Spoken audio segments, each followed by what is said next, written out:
2023년 11월 12일 주일입니다. 다 함께 묵도하심으로 하나님께 예배를 드리십니다. 여호와께서 만민에게 심판을 행하시오니 악인의 악을 끊고 의인을 세우소서. 의로우신 하나님이 사람의 마음과 양심을 감찰하시나이다. 악인이 죄악을 낳으며 재앙을 베어 거짓을 낳았도다. 그가 웅덩이를 파 만들며 지가 만든 함정에 빠졌도다. 그의 재앙은 자기 머리로 돌아가고 그의 포악은 자기 정수리에 내리리로다. 아멘.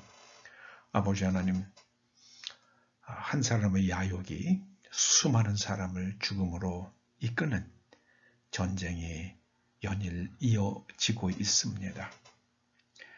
그 모든 악인들의 악을 끊으시고 의인을 세워 주시옵소서.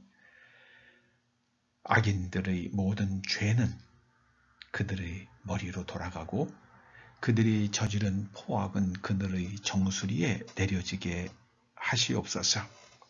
오늘 예배를 통하여 우리의 내면에 있는 악을 깨닫게 하옵시고 우리의 내면이 하나님의 선으로 채워져서 악을 이기는 하나님의 선의 사람들이 되게 하여 주시옵소서. 예수님의 이름으로 기원하옵나이다. 아멘. 하나님께서 오늘 우리들에게 주시는 말씀은 누가복음 20장 9절에서 18절까지의 말씀입니다. 먼저 말씀을 함께 읽어 보십니다. 그가 또 비유로 백성에게 말씀하시기 시작하시니라.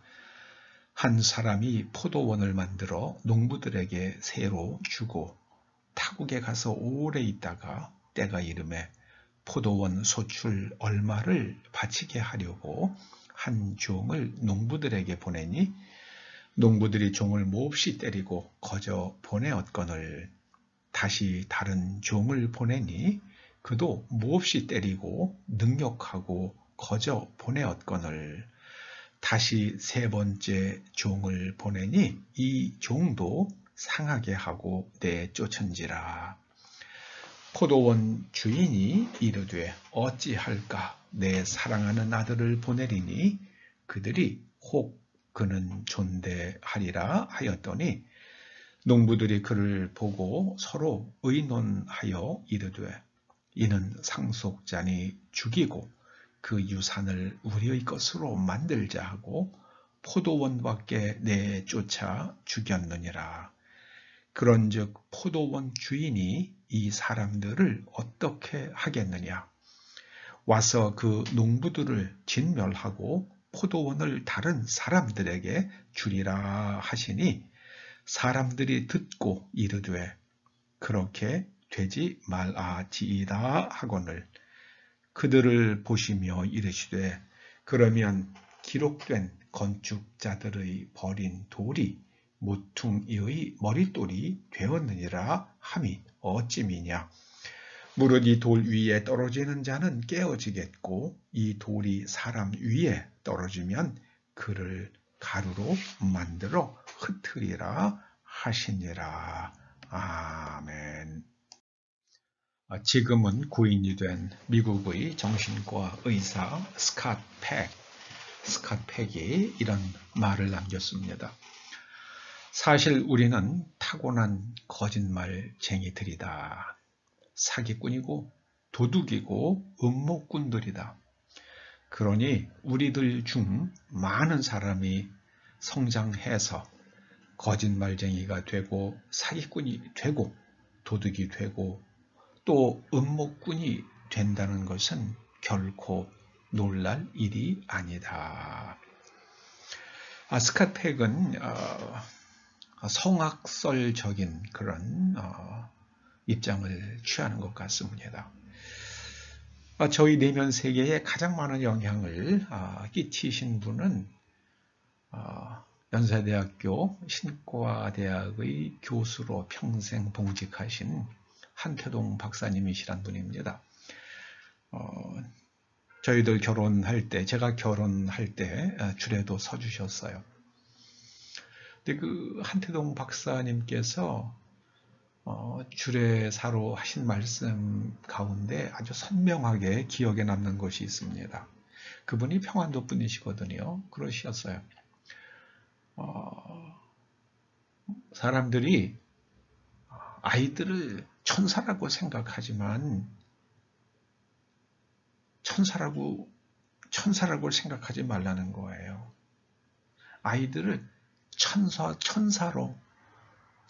같은 사람으로 만들어야 할 책임이 여러분에게 있다. 그렇게 말씀하시더라고요. 사람은 어떻게 배우냐에 따라서, 어떻게 훈련받고 어떻게 양육되느냐에 따라서 천사 같은 사람이 될 수도 있고 악마 같은 사람이 될 수도 있습니다. 오늘 본문에 나오는 포도원 농부들의 이야기는 악에 대하여 많은 것을 생각하게 하고 깨우쳐 주기도 합니다. 한 주인이 포도원을 만들고 농부들에게 소작을 주고 타지에 오래 나가 있었습니다. 처음에는 포도가 제대로 열리지 않잖아요. 그래서 이제 몇 해가 지난 후겠죠. 그는 종 하나를 농부들에게 보내고 약정한 소작을 줄 때에 약속한 소작료 혹은 도조 그걸 달라고 했습니다. 그러자 이 소작 농부들은 이 종을 몹시 때리고 빈손으로 돌려보냈습니다. 포도원 주인이 다른 종을 보냈습니다. 그 종도 많은 구타를 당하고 능욕을 당하고 쫓겨왔습니다. 세 번째 종을 보냈지만 역시 마찬가지로 구타당하고 그저 빈손으로 돌아왔습니다. 그러자 포도원 주인은 이거 어쩌나 생각한 끝에 자신의 아들을 보냅니다. 그 사람들이 나의 종들은 그렇게 이제 능욕했지만 내 아들은 존대하지 않겠는가 이렇게 기대했습니다. 그런데 농부들은 이 아들을 보자 모여서 의논을 합니다. 그리고 악한 결론을 내립니다. 이 아들이 포도원의 상속자가 아니냐. 우리가 이 아들을 죽이면 우리가 포도원을 차지할 수 있지 않겠느냐. 그리고 이 아들을 포도원 바깥으로 끌어내어서 죽였습니다. 자, 포도원 주인이 이제 이 악한 농부들을 어떻게 하겠습니까? 진멸하고 포도원을 다른 사람들에게 줄 것입니다. 여기서 농부들은 이스라엘의 예수님 당시 이스라엘 사회의 운물들이죠. 운물. 대제사장들과 또 그리고 장로들과 서기관 같은 사람들을 말하죠. 주님께서 이스라엘이라는 신앙 공동체를 그들에게 맡기셨는데 그 사람들이 하나님께서 선지자들이 와서 하나님의 말씀을 전하지만 도무지 그 선지자들을 하나님의 사자로 대접하지도 않고요. 그 말씀대로 준행하지도 않습니다.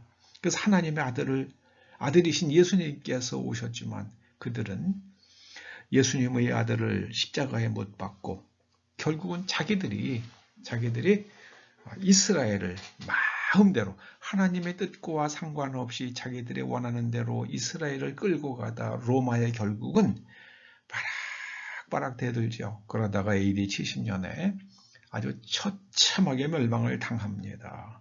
정말 진멸했습니다.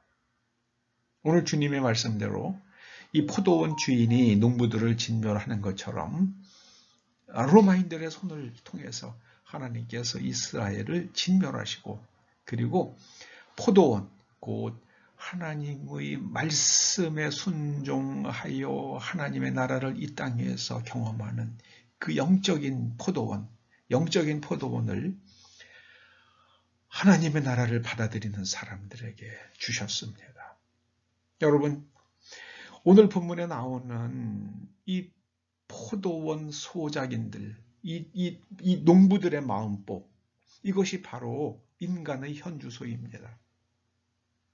저는 솔직히 스캇 팩의 인간관에 동의하는 편입니다. 그래서 제가 악에 빠지지 않으려고 조심조심 살아가고 있습니다. 저는 이런 관점을 대학 3학년 때 회계감사 수업 시간에 배웠습니다. 그 과목을 강의하신 분은 나중에 연세대 총장을 지내시고 교육부 장관도 역임한 송자 박사님이란 분이었습니다. 그분은 수업 시간에 그런 말을 하시더라고요. 회계 감사의 목적은 부정을 찾아내는 것이 아니라는 말씀을 하시더라고요. 저는 새로운 관점이 생기더라고요. 회계 감사의 목적은 부정을 찾아내는 것이 아니다. 사람은 누구나 부정을 저지를 수 있다는 겁니다. 그래서 사람들이 부정을 저지를 수 없는 시스템을 개발하는 것이 회계감사의 아주 궁극적 목적이라고 하면서 그 부정을 저지르는 사람을 부정을 찾아내고 부정을 저지르는 사람이 누군지를 확정하는 것은 그거는 부산물이라는 거예요. 부산물. 굉장히 신선한 관점이었습니다. 그런데 이런 관점의 밑바닥에는 아주 인간관이 깔려있는 인간관이 어떤 거냐면요. 사람은 누구나 뒤탈이 나지 않는다고 생각하면 부정을 저지를 수 있다는 거예요. 그런 인간관이 깔려 있습니다. 그러니까 누구라도 그럴 수 있으니까 절대로 그런 생각을 갖지 못하도록 이런 시스템 속에서는 부정을 저지르면 내가 반드시 뒤탈이 나겠다라는 그렇게 생각할 수밖에 없는 시스템을 개발하는 것이 회계감사의 목적이라고 그렇게 열심히 한 학기 동안 배운 기억이 있습니다. 저는 그 수업을 통해서 회계감사에 대한 배움도 그런 전문 지식도 크게 공부를 했습니다만은 거기서 큰 지혜를 얻었어요. 어떤 지혜입니까?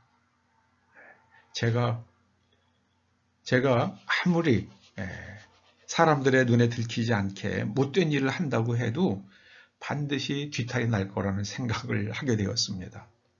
아무리 은밀한 일도 내가 알고 하나님께서 아십니다. 그러니 하나님이 모르시면 또 몰라요. 나만 알면 또 몰라요. 그런데 내가 알고 하나님이 아십니다. 그래서 반드시 하나님의 보응이 있다는 것을 제가 그때 깨달았습니다.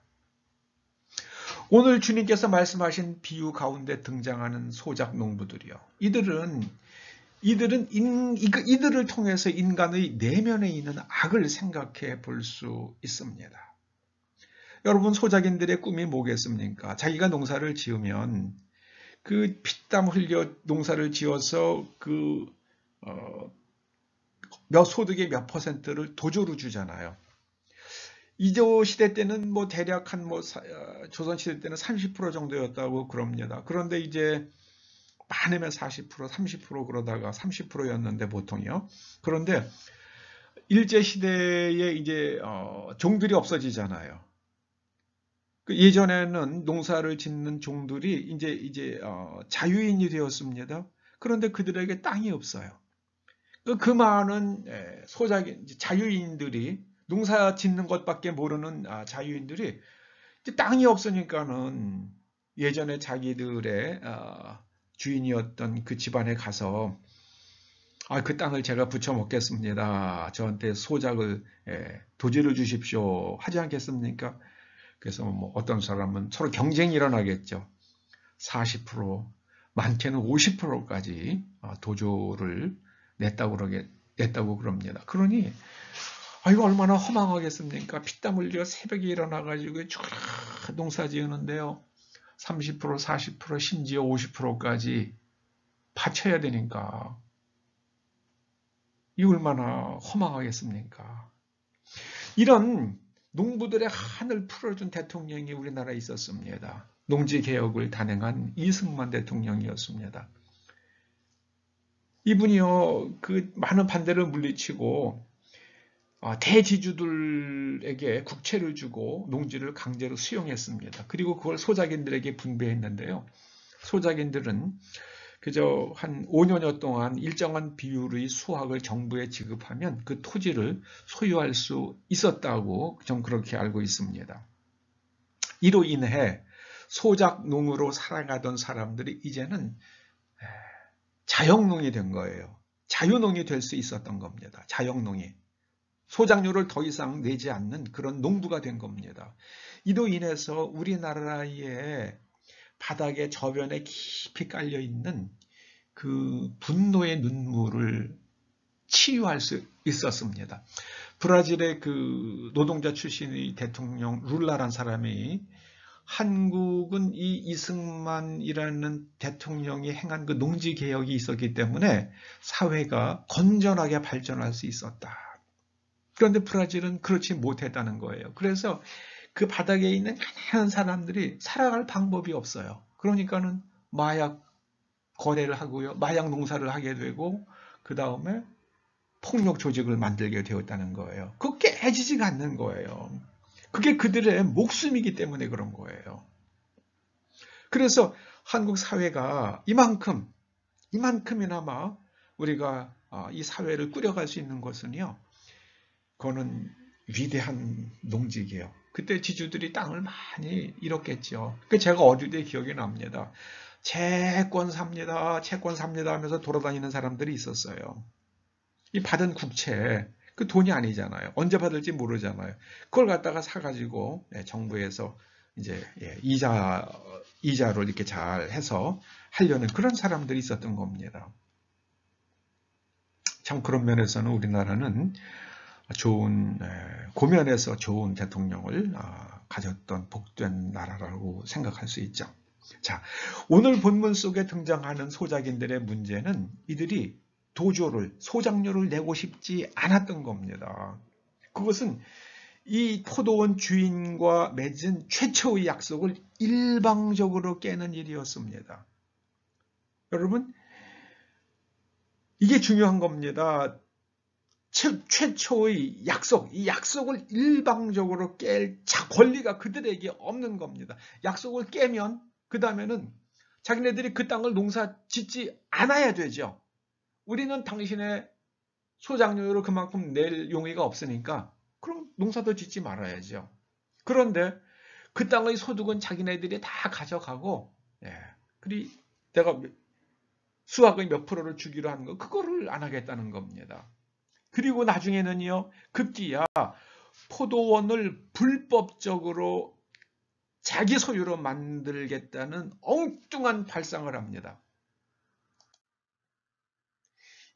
남의 것을 탈취하려는 마음, 이것이 악입니다.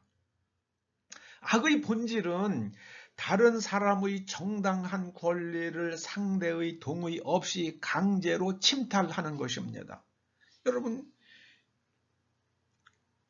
십계명에 나오는 그 인간에 대한 계명들 있잖아요. 그것도 다 보면 남의 정당한 권리를 상대의 동의 없이 강제로 침탈하는 거죠. 여러분, 강간도 그렇잖아요. 이게 뭐 상대의 동의 없이 강제로 다른 사람의 몸을 내 맘대로 하는 거잖아요. 이게 얼마나 무서운 악입니까? 어느 사회든지 간에 뮤실 파트가 깨지면 결국에는 나라의 뿌리까지도 흔들립니다. 남의 것도 내가 오래 가지고 있다 보면 그걸 자기 것으로 착각하게 됩니다. 그래서 무엇이든지 빌린 것은 바로바로 돌려주어야만 합니다. 오래 가지고 있다 보면 그게 자기 것으로 착각됩니다. 그 주인이 돌려달라고 그러면 내 건데 이런 심보가 생기는 게 사람인 거예요. 오늘 비유에 등장하는 소작인들이요. 처음에는 소작료를 지불하겠다고 아주 잘 약속을 했죠. 그리고 나중에 소작료 지불을 거부하다가 급기야는 포도원을 차지하는 그런 악한 계획을 꾸밉니다. 그리고 포도원을 상속받게 될 아들을 죽이고 맙니다. 자, 이 비유를 통해서 우리들은 우리의 시간과 몸, 우리는 결국 시간을 살다 가잖아요. 그리고 우리는 몸을 통해서 그 시간을 살아내잖아요. 몸이 소멸되면 시간도 끝나는 겁니다. 우리의 시간도 멈춥니다. 우리의 시간과 몸은 하나님으로부터 잠시 빌려 쓰는 것임을 깨우쳐 줍니다. 시간의 주인은 하나님이십니다. 우리의 몸이 우리 것 같지만 애초에 우리는 어머니와 아버지의 몸속에 있었던 작은 세포였을 뿐입니다. 하나님이 창조하신 우주, 하나님이 창조하신 태양, 하나님이 창조하신 그 흙이 만들어낸 곡식과 열매와 가축의 고기를 먹고 우리의 몸이 이만큼 만들어졌습니다.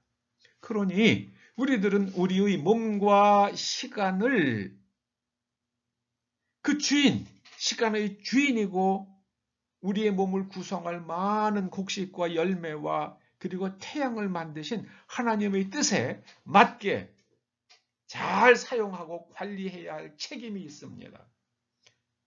포도원의 농부들이, 포도원을 소작으로 받은 농부들이 이제 포도원을 잘 가꾸어야 할 책임이 있는 것처럼 우리들의 시간과 몸을 하나님의 뜻에 맞게 잘 관리해야 할 책임이 있습니다.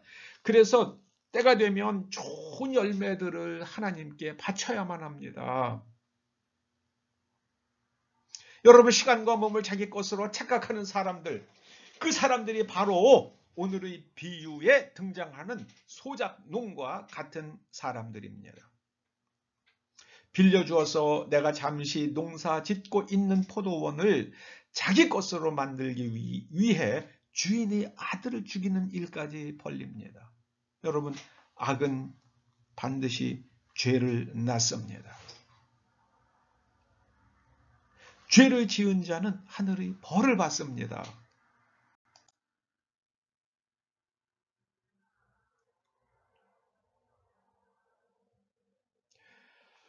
여러분,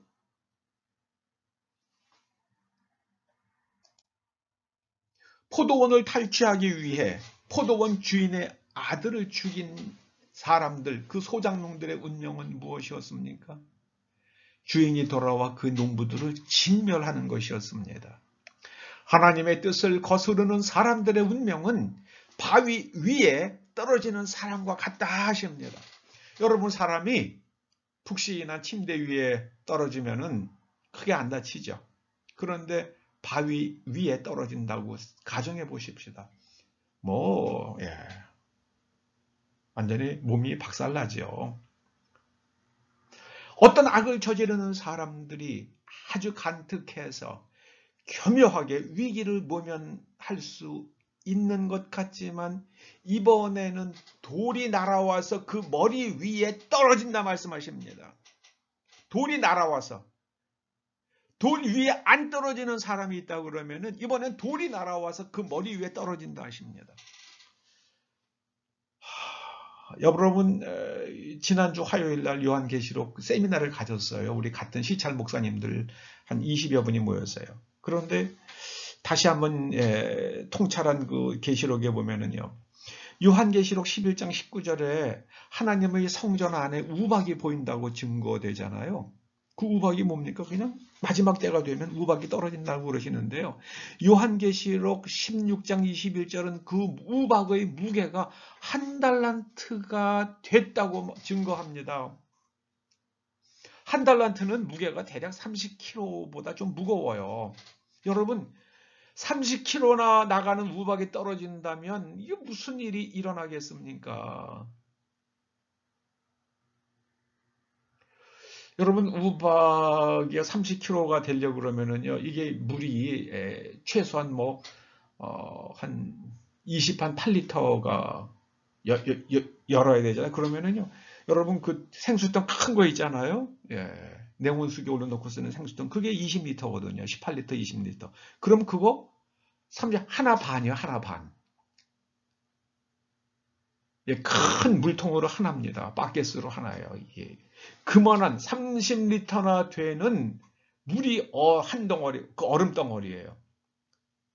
그런 우박이 떨어진다고 생각해 보자고요. 그러면 이건 우박이 아니라 얼음 폭탄이죠. 여러분 맞으면 끝입니다.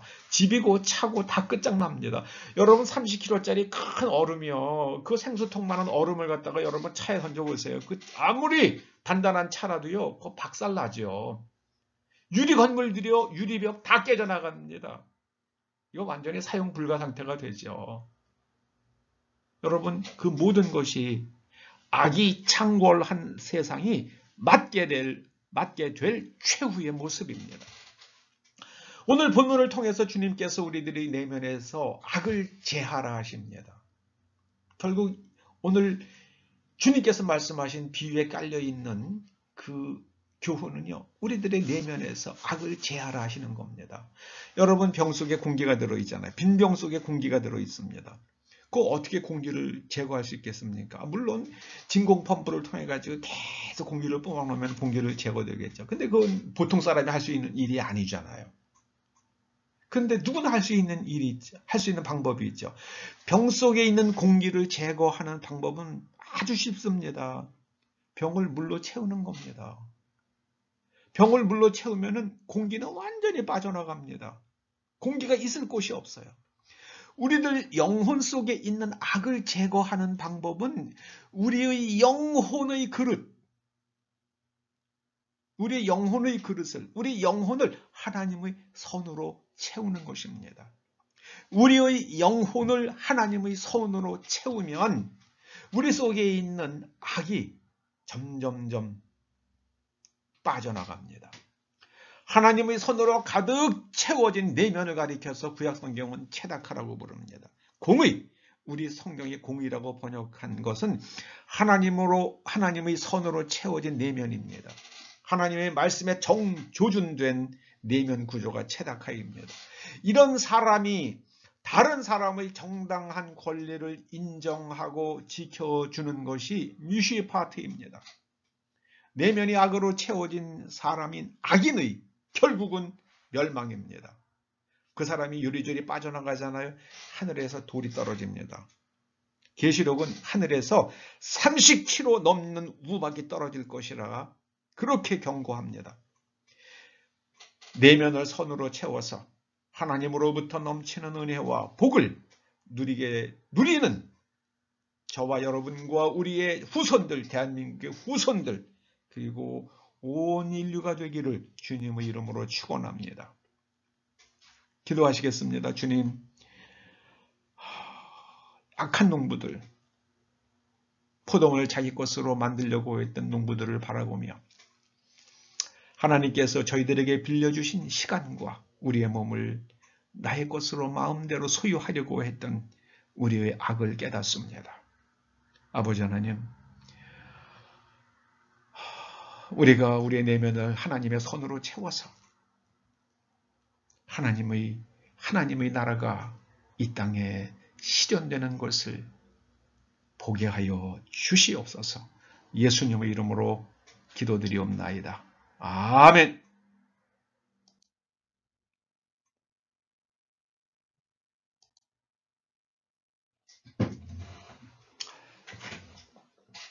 축도로 마치시겠습니다. 이제는 우리 주 예수 그리스도의 은혜와 우리 아버지 하나님의 그 크신 사랑과 성령님의 감화, 감동 인도하시며 교통하심이 우리 내면을 하나님의 선으로 채워서 체다카의 사람이 되고 미시파티의 삶을 살아갈 것을 소원하며 다짐하며 돌아가는 초대 성도들과 그 가정과 일터와 사업장과 이 교회와 이 민족 위에 온 인류 위에 우리의 동맹국 미국 위에 이제로부터 영원토록 함께 하시옵기를 간절히 축원하옵나이다. 아멘.